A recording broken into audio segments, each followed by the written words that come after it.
그리고 이번 주에는 이제 주제입니다. 마태복음의 네 번째 시간인데요. 주제에 대해서 한번 알아보도록 하겠습니다. 예수는 유대인의 왕이다입니다. 유대인의 왕. 마태복음은 예수 그리스도의 말씀과 행적을 밝힘으로써 독자들이 예수님에 대한 예수님에 대해서 지적으로 판단할 수 있도록 쓰인 책입니다. 마태복음 1장에 예수님의 계보는 구약으로 거슬러 올라갈 뿐만 아니라 예수 그리스도를 통해서 구약의 예언이 성취되었다는 사실을 언급해 줍니다. 그로 인하여서 오랜 동안 이스라엘이 기다려왔던 메시아가 바로 예수 그리스도이시다라는 것을 보여주고 있는 것입니다. 마태복음 2장에 보게 되면은 동방박사가 유대인의 왕을 경배하러 오게 되죠. 안 넘겼네요. 그렇습니다. 동방박사가 유대인의 왕을 경배하러 오게 되고요. 또 미가서 5장 2절에 보게 되면은 이스라엘의 다스릴 자가 베들레헴에서 날 것을 예언하고 있습니다. 또한 예수는 반복해서 여러 번 다윗의 자손으로 불리게 됩니다. 마태복음 9장, 12장, 15장, 20장, 21장, 22장에 보면은 여러 번 반복해서 다윗의 자손으로 불리게 됩니다. 또한 예수는 왕으로 불립니다. 마태복음 21장과 27장에 보면은 예수는 왕이시다라고 불리게 되죠. 이제 그의 나라에 대해서 알아보도록 하겠습니다. 마태는 천국, Kingdom of Heaven이라는 말을 32번이나 사용을 합니다. 단 4번은 하나님의 나라라는 단어를 쓰고 있습니다. 이 마태는 예수님이 아브라함과 다윗의 자손으로서 약속된 왕이다, 이 메시아이시다라는 것을 증거합니다.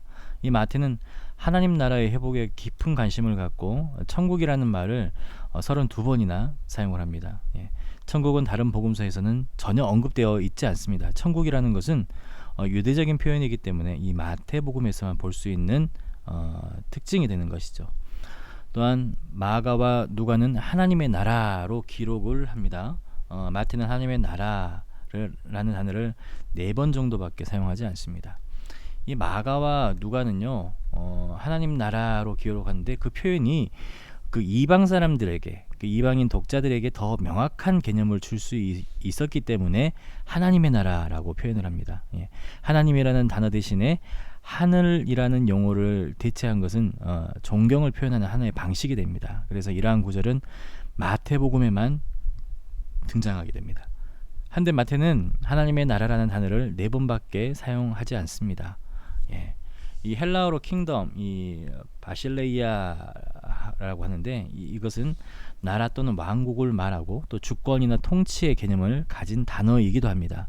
이 왕은 다스릴 나라가 있어야 되지 않습니까? 그래서 그러한 킹덤이라는 이 나라라는 개념을 사용하게 된 것이죠.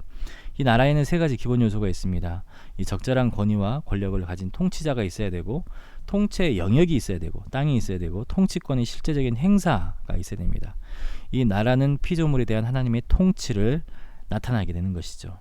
따라서 예수님이 말씀하시는 천국에는 2가지 개념이 있습니다. 하나는 우리가 이 세상을 떠나서 거할 장소이고, 또 하나는 이 땅에서의 천국의 삶을 말해주고 있습니다. 이 2가지 개념을 가지고 있는데, 예수님이 오셔서 통치하는 삶이 곧 천국의 삶이다라는 것, 하나님의 나라는 하나님의 주권적인 다스림이 있다라는 것, 그리고 타락한 세상과는 구별된 하나님의 통치가 있는 곳이 바로 천국, 하나님의 나라이다라고 이야기를 하고 있습니다.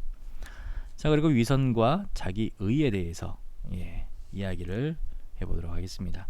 하나님 나라는요, 참된 의를 생산하지 못하는 세상에 의해서 제조된 이 종교주의로 방해를 받게 됩니다.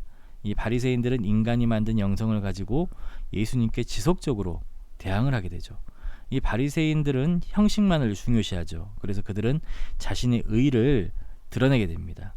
그래서 그들은 하나님의 율법을 자신들의 의로 드러내는 이 구전율법이라고 알려진 까다로운 이 규칙 밑에 묻어버리게 되고, 사람들에게 무거운 짐을 지게 만들어 버립니다. 그래서 이 예수님은 무거운 짐을 진 사람들에게 무거운 짐을 사람들에게 지도록 하고 잘못 인도하는 이 바리새인들의 이 교육을 가르침을 혹독하게 야단을 치시게 됩니다. 그래서 화 있을진저 외식하는 서기관들아 라고 하면서 이렇게 꾸중을 하시게 되는 것이죠. 예수님은 바리새인들의 율법주의의 짐 아래서 허덕거리고 있는 백성들에게 아주 다른 말씀을 전하고 있습니다. 뭐라고 합니까? 수고하고 무거운 짐 진 자들아 다 내게로 오라 라고 말씀을 하시게 되는 거죠. 이 예수님은 의를 요구하시지만은 자기를 높이기 위해서 다른 사람의 관심과 인정을 바라는 그런 잘못된 의를 찾지 않습니다. 자신의 잘못과 그리고 자신이 죄인임을 깨닫지 못하면서 의로움을 주장하는 그 의가 아니라 하나님 앞에서 겸손하고 자신의 죄성과 하나님의 선하심과 거룩함을 볼 줄 아는 진정한 의를 원하고 계시는 것이죠. 그래서 하나님은 다양한 모습을 지닌 의, 그리고 이 위선을 몹시 싫어하시는 것, 그리고 마태는 이런 위선이 하나님 나라에 걸맞지 않는 것이다 라고 강조하면서 예수님께서 그런 자들을 심판하실 것이다 라는 것을 강조하고 있습니다.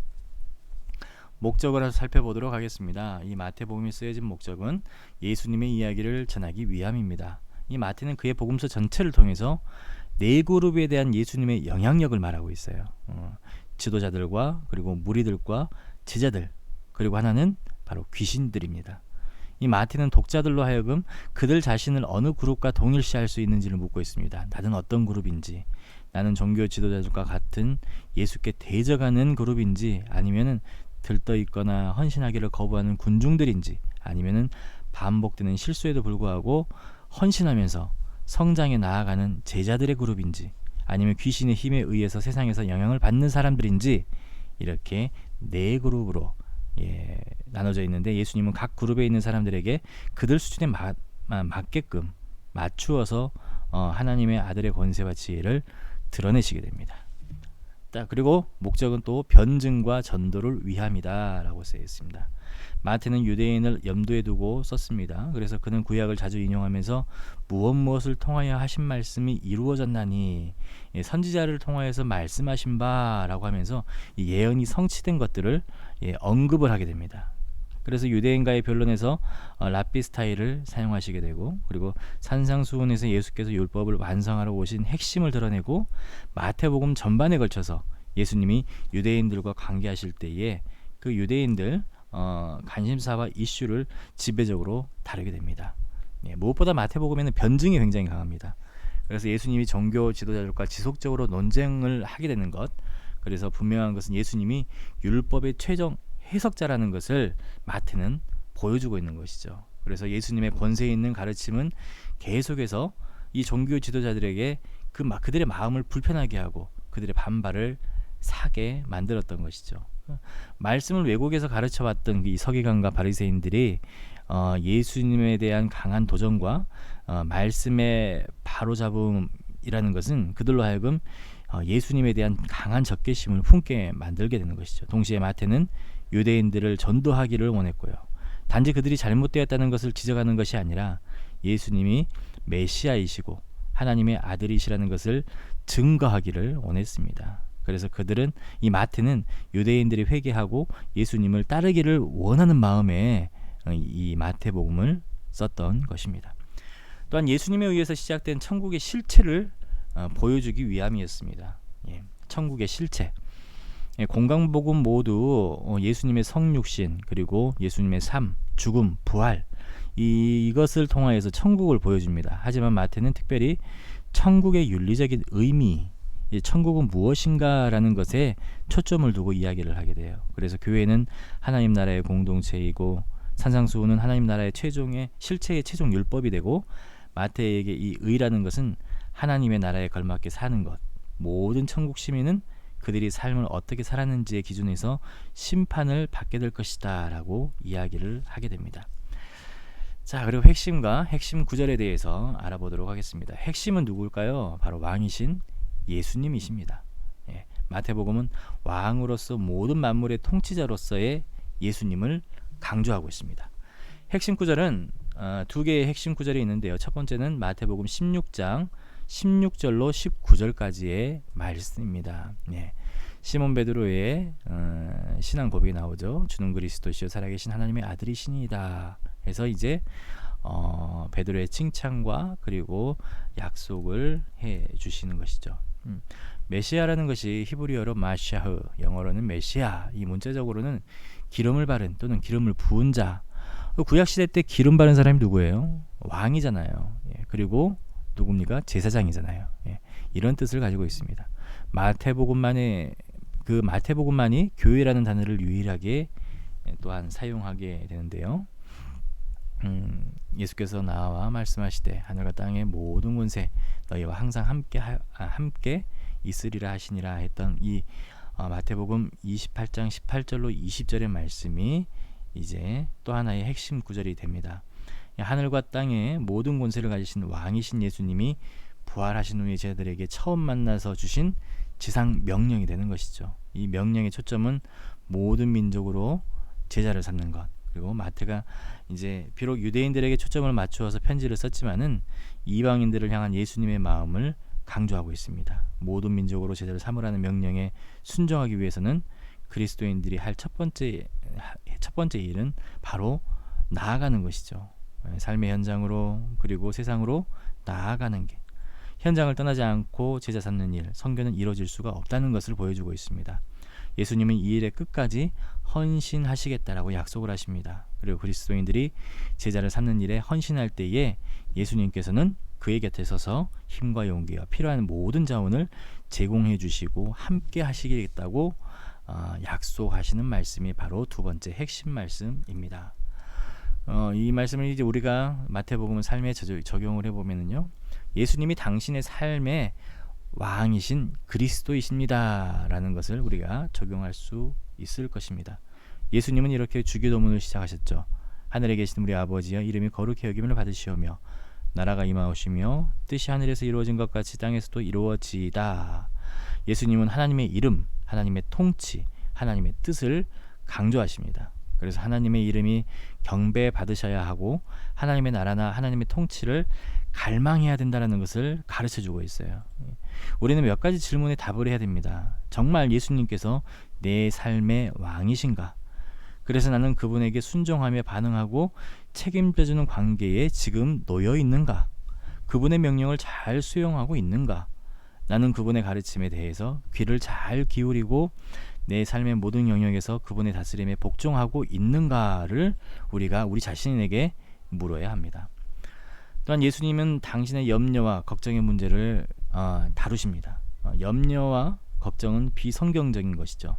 지속적으로 염려하는 것은 우리의 필요를 공급해 주시는 하나님을 신뢰하지 못하는 행위입니다.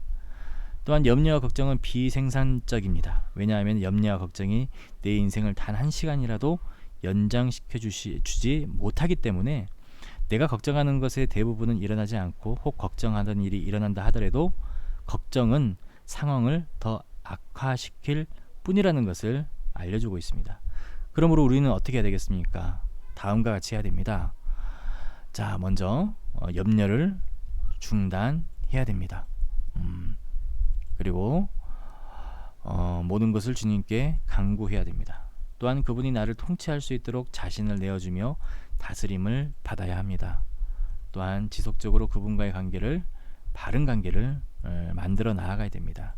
다섯 번째로 하나님이 쓸 것을 채워주시리라는 믿음을 가져야 된다는 것입니다. 예, 여기까지가 이제 주제로부터 적용에 이르기까지의 내용이고요. 우리 학생들에게 이 마태복음을 통하여서 예수님께서 나의 왕이십니다, 주는 그리스도시요 살아계신 하나님의 아들이십니다 라는 것을, 나와 예수님과의 관계를 잘 정립해 줄 수 있는 시간들이 되었으면 좋겠습니다. 수고하셨고요. 주일에 또 기쁜 마음으로 뵐 수 있도록 하겠습니다. 감사합니다.